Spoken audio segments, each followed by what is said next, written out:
안녕하세요. 뉴스와 사람들입니다. 김영범 정책실장에 대한 공격은 이미 예상되었고 그런 의미에서 블럼버그 기사는 저들에게 아주 좋은 기폭제가 되었습니다. 지난 5일 김영범 실장은 은행의 사회적 책임에 대한 글을 자신의 페북에 올렸고 다음날 6일에 열린 국무회의에서 이재명 대통령을 이를 언급했지요. 우리 정책실장께서 우리 언론기고 한 건가요? 금융기관은 준공공기관이다. 페이스북에 글을 써서. 그래요. 뭐 아주 잘 지적하셨던 것 같은데 제가 맨날 그 말을 길게 했는데 그걸 딱 간단히 줄여주셨습니다. 알겠습니다. 하여튼 포용금융이라고 하는 게 금융기관의 의무 중에 하나다.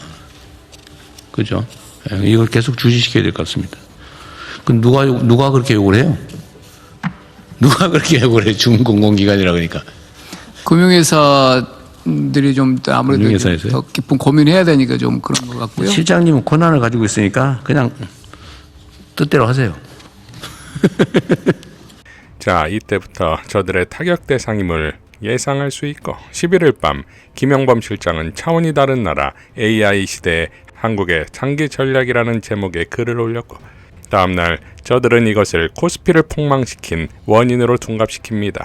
또한 초과세수를 어떻게 쓸 것이냐는 것을 기업의 이윤을 빼앗는 공산당이라고 매도합니다. 그러니까 저들의 입장에선 이재명 정부가 리스크이자 투자자의 분노로 민심을 흔들고 공산당이라는 색깔론을 펼칠 수 있는 매우 좋은 소재였겠지요. 그러나 이것은 곧 박살이 납니다. 이재명 대통령은 X에 한국경제TV에 베네수엘라 떠올라 김영범 AI 과실배당 논란라는 기사를 공유하며 이렇게 밝혔습니다.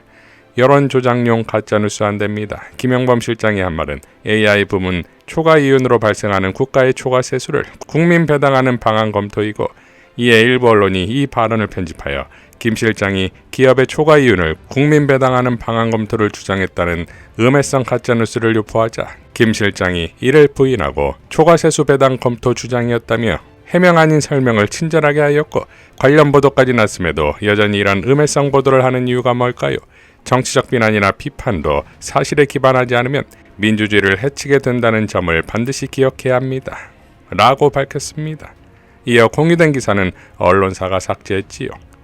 자, 이것이 지금 재래식 언론들이 경제 소식을 다루는 수준인 것인데 12시에 만나요의 이강수 대표는 다음과 같이 사자후를 알렸습니다. 그러니까 쉽게 말해서 저 글 때문에 한국의 주식시장이 빠졌다는 거예요. 그 연결 구조는 이겁니다. 저 글을 보고 외국의 뉴스들이 뉴스를 쏟아냈고 그 뉴스를 보고 외국인 투자자들이 한국 주식을 팔았다. 블룸버그 뉴스가 딱 뜨자마자 외국인 기관 투자자들이 팔았다? 이게 얼마나 무식한 얘기입니까? 그러니까 그거는 맞지도 않고 그런 일은 있을 수가 없다. 다 절차에서 이루어지고 분석하고 접근하고 그런 거지. 물론 얘기는 됐겠죠. 이런 뉴스가 나왔는데 우리가 한번 검토해 보자라는 차원이지. 이걸 통해서 막 지금 당장 팔아, 지금 나와. 그래서 주가를 떨어뜨렸다. 이거는 저는 이게 판단을 그러니까 이게 이해가 안 되는 거예요. 이해가 안 되는 게 어떻게 얘기하지? 진짜 무식하다. 한 번도 이게 모르는 거죠. 저는 구조에 대해서. 그러니까 네. 우리나라 국내에 이런 기사를 쓰는 기자들이요. 좀 무식하다고 생각해요. 무식해요. 공부를 안 하는 거지. 그리고 경험도 없으니까 그냥 막 하는 거지. 모른 채로 기사를 막 빡빡 써요. 특히 경제 기사는 그러면 안 된단 말이에요. 그런데 그런 기사들이 범람하면서 마치 이런 것처럼 사실인 것처럼 많은 사람들이 생각해내고 우리가 이걸 또 확대 재산화하고 또 우리 투자자들은 그걸 보면서 이거 진짜 큰일이 났네. 이렇게 얘기하는 것들이 어제 벌어졌단 말이에요. 네. 김혜민 AI 미래 전략 정책연구자는 다음과 같이 밝혔습니다. 일부 언론은 김영범 정책실장이 기업의 이윤을 빼앗아 국민에게 나눠주자고 주장한 것처럼 보도합니다. 이것은 사실이 아닙니다. 김영범 정책실장은 AI 호황으로 생긴 초과세수 활용 방안을 이야기한 것입니다. 새로운 세금을 걷자는 주장이 아니었습니다. 김영범 정책실장은 2021년에서 2022년 반도체 호황으로 초과세수가 생겼는데 원칙 없이 그때그때 소진됐다며 앞으로는 AI 호황으로 발생하는 초과세수에 대한 활용과 원칙을 세우자는 취지로 국민 배당금을 제안한 것입니다. 실제로 올해 1분기 국세 수입이 전년 동기 대비 15조 5천억 원이 늘었고 올해 초과 세수가 70조 원에 달할 것이라는 관측까지 나오고 있는 상황입니다. 그런데도 일부 언론이 마치 기업의 초과 이윤을 막무가내로 뺏겠다는 듯이 보도하는 것은 지나친 왜곡에 가깝습니다.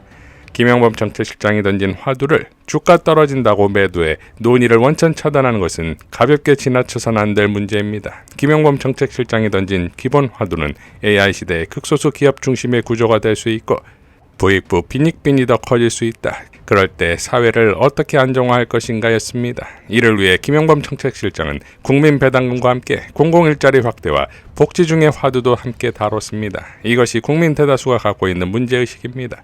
예컨대 많은 사람들이 AI로 기업들은 돈을 벌지만 일자리가 줄어들고 임금이 낮아질 수 있다라고 우려합니다.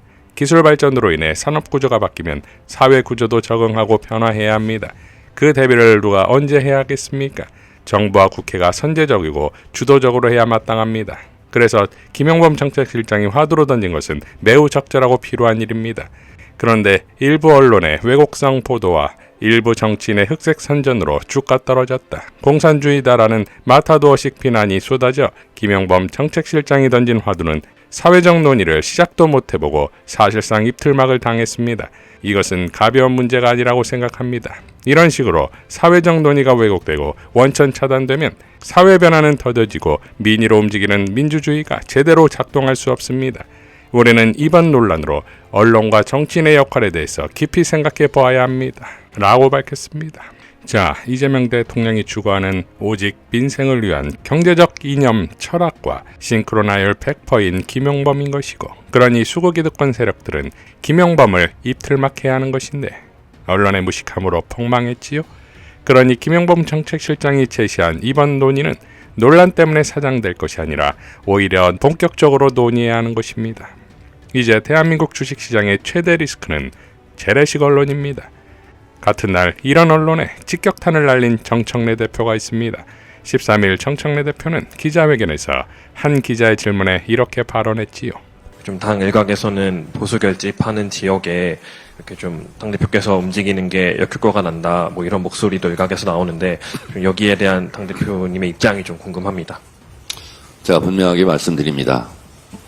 오지 말라고 하는 곳에 간 적은 단 한 군데도 없습니다. 그리고 오지 말라고 제가 들은 얘기는 단 한 차례도 없습니다.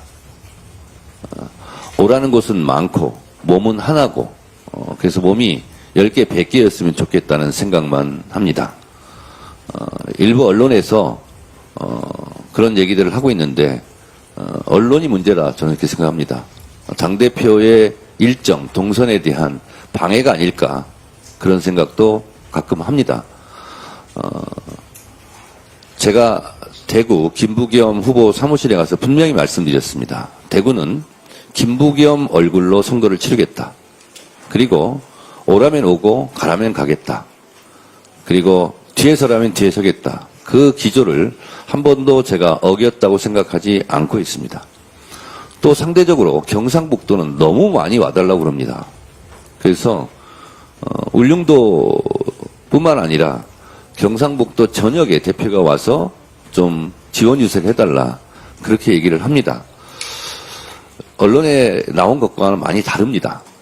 그렇지만 오라는 곳에 또 한 곳만 집중해서 갈 수도 없고, 전국의 모든 유권자와 모든 국민이 다 소중하기 때문에 균형감 있게 지역을 방문하려고 노력하고 있습니다. 저도 그런 기사를 보면서 이것은 허위에 가까운 허위성 기사다, 그런 생각을 좀 했고, 더불어민주당 당대표의 일정에 관여하고 있다, 이렇게 생각합니다. 제 일정은 제가 알아서 할 테니 언론은 너무 이렇게 간섭하지 않았으면 좋겠습니다. 이것이 20년 넘게 조선일보 따위와는 인터뷰하지 않는 민주당 당대표의 클래스입니다. 이상 뉴스와 사람들이었습니다. 시청해 주셔서 감사드립니다.